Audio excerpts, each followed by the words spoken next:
friends, and welcome to The World Transformed. My name is Phil Bowermaster, and with me in the virtual studio is my co-host, Stephen Gordon. Hello, Stephen. Hey, Phil. How are you? Well, I am super fantastic. How are you, my friend? Man, I'm great. Let's get our guest out this evening. This is part 2 of our 3-part show, right? That is absolutely right. We're very delighted to welcome Steve Wells back to the show. Steve is a global futurist and a keynote speaker, and he's COO of Fast Future, which is a professional foresight firm. We're talking with Steve about his book, A Very Human Future, Enriching Humanity in a Digitized World. Steve, welcome back to the show. Thank you very much indeed, Phil, and hello again, Stephen. Hey, Steve. Well, all right, we're going to get into some of the later sections of the book. For those who haven't listened to part 1, follow the link and check it out. We talked about sections 1 and 2 of A Very Human Future. Now I want to talk a little bit about part 3, human-centered cities. And there's a couple of topics. Actually, we could do hours and hours just talking about these topics. These are very near and dear to our hearts. But the future of multimodal transport in a self-driving world. Give us some of the headlines from that. This is one of our favorite topics here, is the self-driving future. How's it going to be different? Well, I think this actually it's one of mine as well. And the start point of multimodal transport in a self-driving world, I think, is the autonomous car.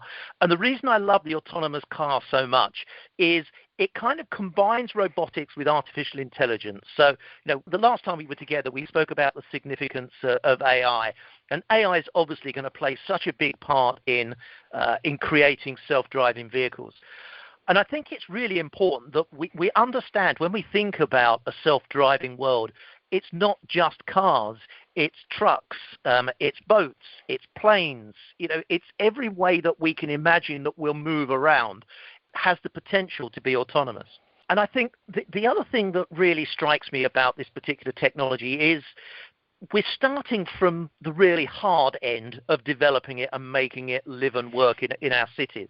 So we want autonomous cars to be totally predictable around a whole bunch of totally unpredictable beings, right. Kind of us. So if we roll forward 10, 15 years and our cities have banned manually driven vehicles, then all of a sudden autonomous vehicles make absolutely perfect sense because they can talk to the street furniture, they can talk to the signaling, they can talk to each other.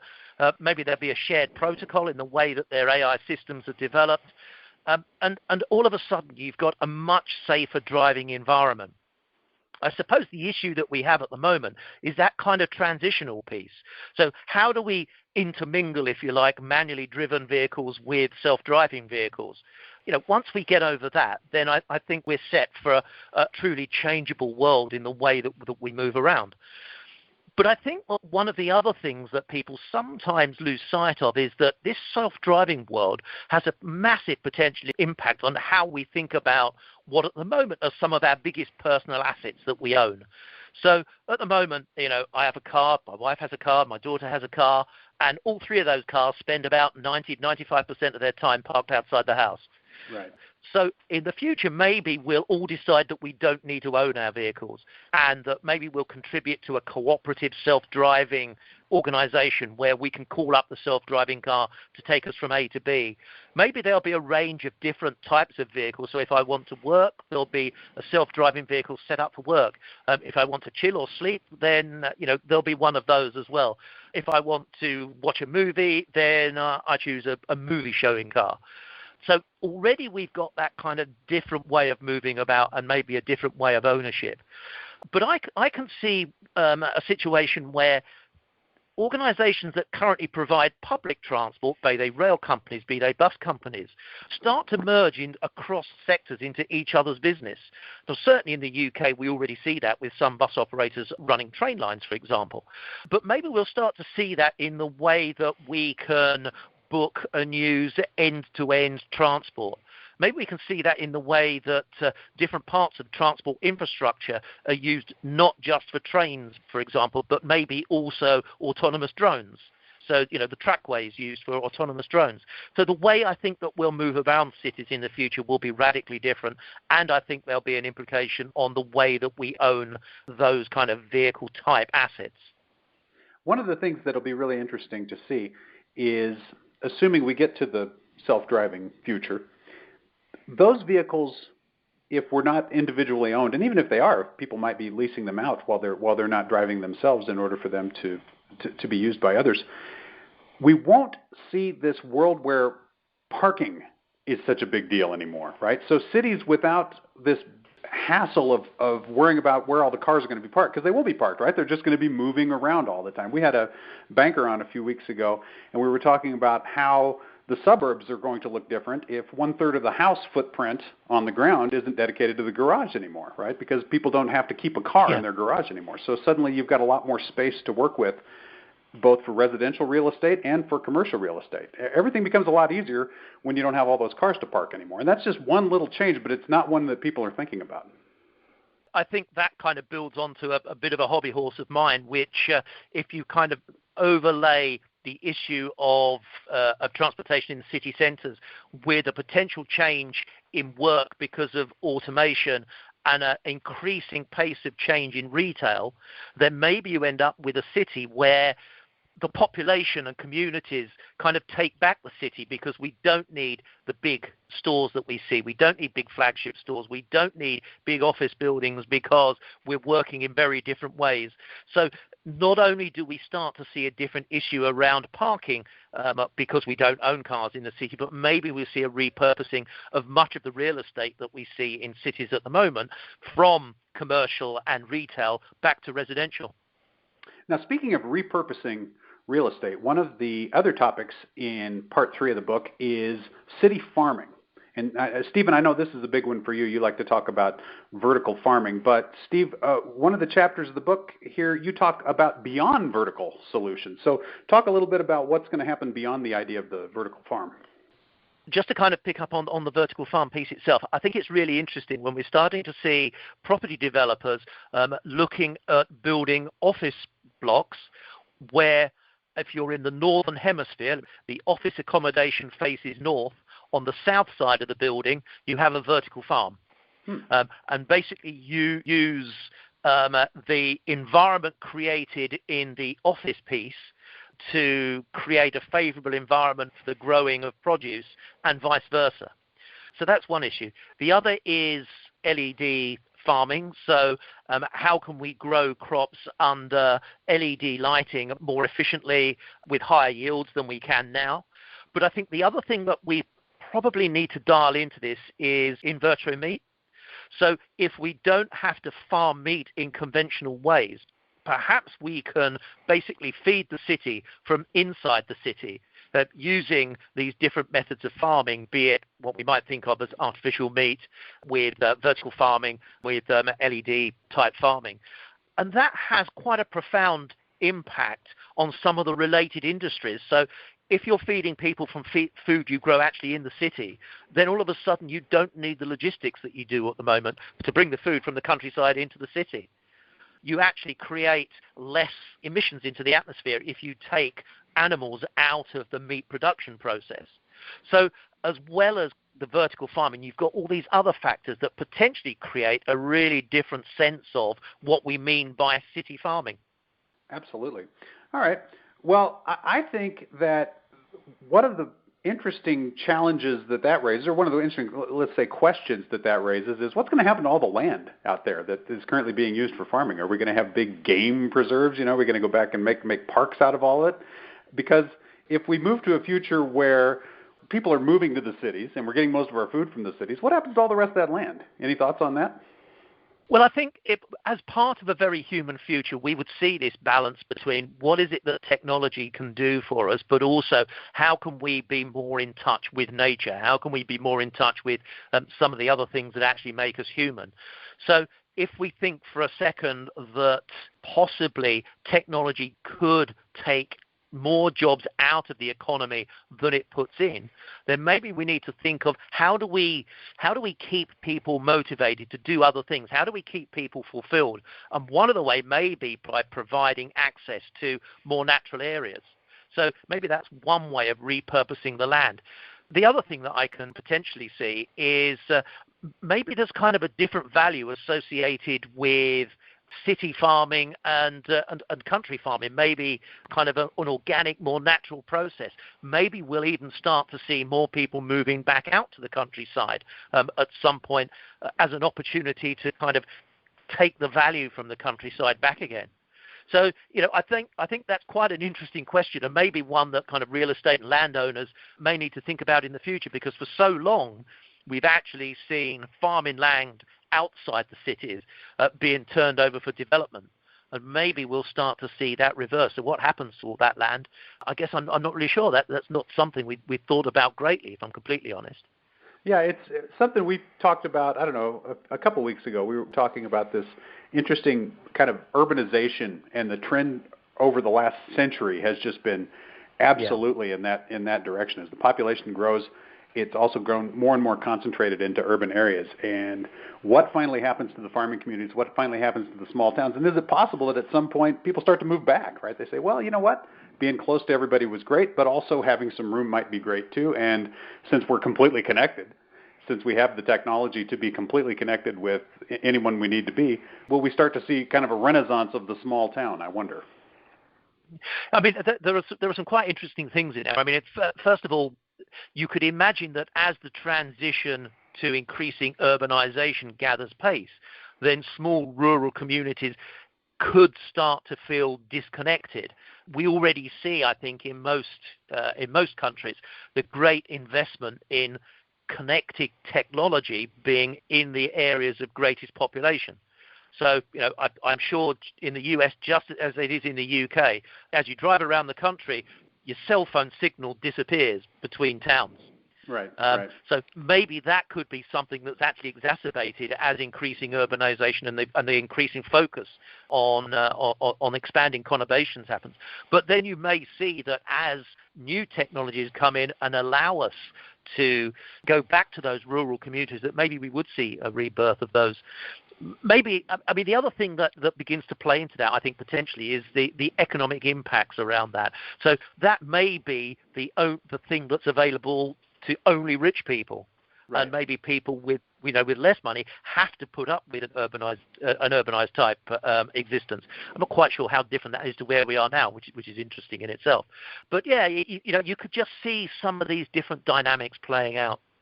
Absolutely. It's interesting that the more things change, the more some of them stay the same or come back to realities that we had earlier. Now, in Chapter 4, Part 4 of the book, which is all about people, jobs, and capability, there is a chapter on enhancing learning outcomes with virtual reality. Let's talk just a little bit about that.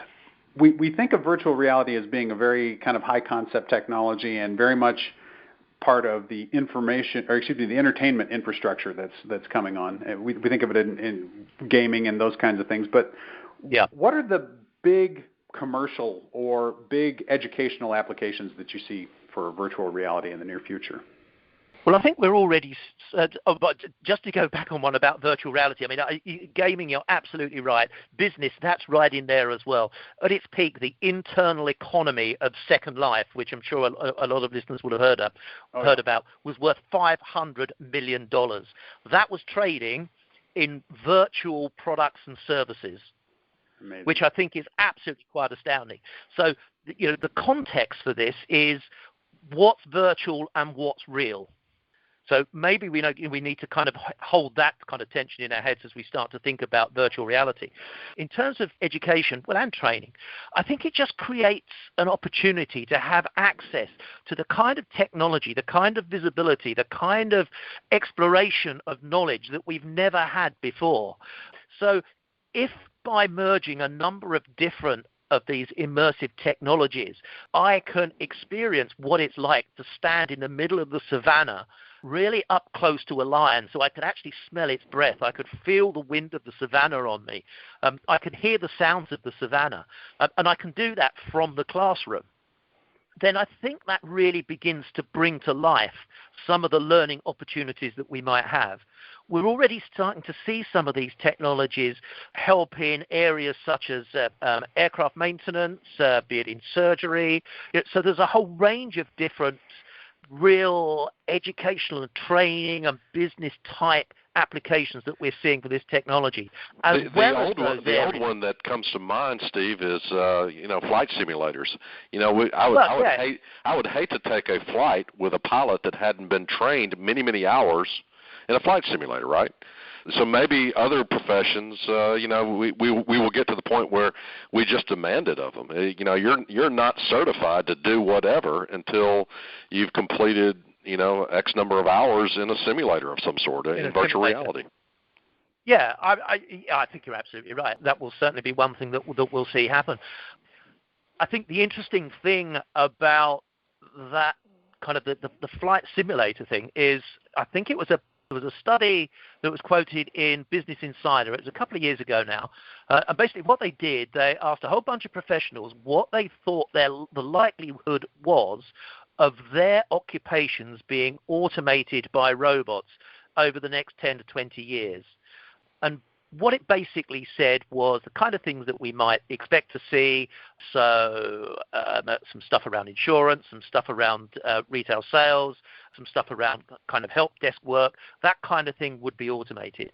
But in essence, if you asked airline pilots, then they thought that the chances were 50% that an airline pilot's role would be automated within the foreseeable future. Right, because they've experienced it firsthand with the autopilots and all that sort of thing, right? They already know that's happening, sure. Yeah, exactly. So the idea of what virtual reality might do for us, I think, will also start to change as other technologies start to emerge as well. And I think that's one of the fundamental differences around the fourth industrial revolution that we haven't seen in the previous three. It's just this range, this plethora, this explosion of science and technology developments that when you put them in combination, create an exponentially more powerful technology than we've seen before. One of the interesting uses for virtual reality might then be just to help us model rapid change, right? We're living in this period of accelerating change, and maybe we can get a little bit of a head start on how different, assuming the world every 5 years is going to be radically different than it was before for some period of time. Virtual reality can give us a little bit of a head start, can give us a little sneak preview of where we're about to be before we get there. Yeah, I think we'll certainly see virtual reality helping us consider complexity. So you can just see how that would allow us to look at things from different perspectives. I've kind of got a vision in my mind at the moment of a multifaceted 3D object that I can kind of see and that I can turn around and that kind of thing. So yeah, I'm sure we're going to see virtual reality used in all sorts of ways. But I go back to this: if we're able to kind of use virtual reality together with some of these other technologies, and it becomes increasingly powerful. It stops being something we'll see just through the 3D glasses or just on a computer screen, and it suddenly becomes really alive. It suddenly becomes something that we can use in our everyday work lives. You go back to that question that you asked initially about a Second Life. What's real and what's virtual? Maybe the lines get blurrier and blurrier as we go. Well, yeah, I mean, if we're able to make a living in a virtual world because someone else finds that service or product in the virtual world entertaining, then suddenly it becomes real. Absolutely. I also think that if we're potentially able to create virtual training spaces, and we look at the potential for projecting holograms and that kind of thing, then all of a sudden the events industry starts to change radically. So we don't all congregate in a hotel reception area at 8:30 a.m. for a bit of networking. We actually stay exactly where we are, and our hologram represents us in a virtual room. So maybe we'll start to see some changes like that as well in the future. Interesting. Although that sounds less fun in some ways, doesn't it? I mean, it sounds easier, and maybe we can get more networking done, but somehow less, I don't know, less fun somehow. Less. Yeah, I mean, this is where I think some of these technologies kind of start to challenge our humanity. So as a human, as a kind of a biological species, what sort of interaction do I need? And do these technologies potentially take away what it is to be human in the way that I interact with other people? Now, obviously, there's evidence from research that suggests millennials, for example, are much more happy having more virtual conversations than kind of older generations. But I'm not quite sure how sustainable that is. What about the things that really make us human? How do they potentially change? How do we make sure that we retain that in an increasingly digitized world? Right. So it's a fine line we tread between virtual experiences, real experiences, the virtual world, the real world. All right. Well, Steve, this has been fantastic. We're going to conclude our discussion with you in part 3 in our next show. Thank you so much for being with us tonight. My pleasure. All right. That's going to do it for this edition of The World Transformed. We will be back with part 3, our conclusion of our discussion with Steve Wells. Look forward to being with you all then. And until next time, live to see it.